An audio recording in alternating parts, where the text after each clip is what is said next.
एक बार की बात है, एक छोटे से शहर में एक लालची आदमी रहता था। वह बहुत ही धनी था, लेकिन इसके बावजूद भी उसकी लालच का कोई अंत नहीं था। उसे सोना और कीमती वस्तुएं काफी प्रिय थी, लेकिन एक बात जरूर थी कि वह अपनी बेटी को किसी भी चीज से ज्यादा प्यार करता था।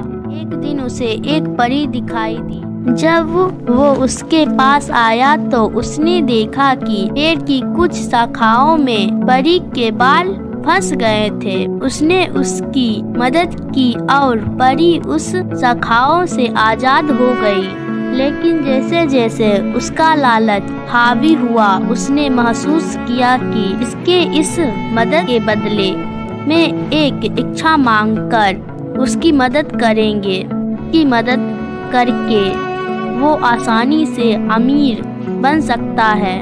ये सुनकर परी ने उसे एक इच्छा की पूर्ति करने का मौका भी दिया।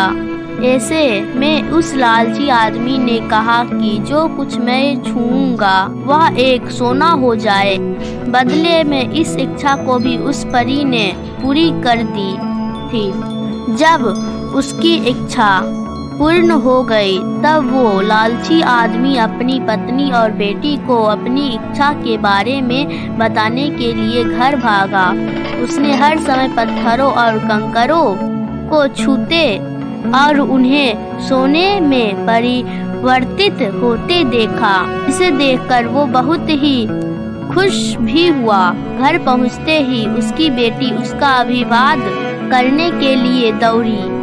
जैसे ही वह उसे अपनी बाहों में लेने के लिए नीचे झुका, वह एक सोने की मूर्ति में बदल गई। ये पूरी घटना अपने सामने देखते हुए उसे अपनी गलती का एहसास हुआ। वो काफी जोर से रोने लगा और अपनी बेटी को वापस लाने की कोशिश करने लगा। उसने परी को खोजने की काफी कोशिश करी, लेकिन वो उसे कहीं पर भी नहीं मिली।